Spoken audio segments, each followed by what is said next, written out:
Nellore corporation పరిధి VMR నగర్లో అమ్మవారి విగ్రహం బయటపడింది. ఇంటి నిర్మాణం కోసం పునాదులు తవ్వుతుండగా త్రిముఖ అమ్మవారి విగ్రహాన్ని స్థానికులు గుర్తించి పక్కనే ఉన్న కార్పొరేషన్ స్థలంలో తాత్కాలికంగా ప్రతిష్ఠించారు. విషయం తెలుసుకున్న ప్రజలు అమ్మవారిని దర్శించుకుని పూజలు చేస్తున్నారు. కార్పొరేషన్ స్థలంలో అమ్మవారికి ఆలయం నిర్మించాలని స్థానికులు కోరుతున్నారు.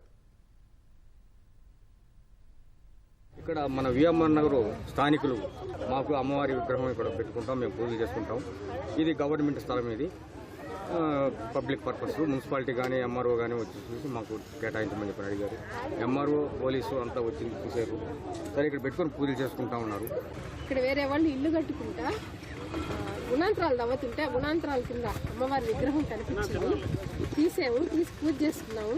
ఇక్కడ మున్సిపాలిటీ స్థలం ఉంది, ఇక్కడ పెట్టుకుంటున్నాము. మేము ఇక్కడ గుడి కట్టుకోవాలనుకుంటున్నాము. మాకు గుడి ఖచ్చితంగా కావాలి. ఇక్కడ ఇది మున్సిపాలిటీ స్థలమే, గవర్నమెంట్ స్థలమే. ఇది ఎవరిదేం కాదు. మాకు ఖచ్చితంగా ఇక్కడ గుడి ఏర్పాటు చేయాలని కోరుకుంటున్నాం.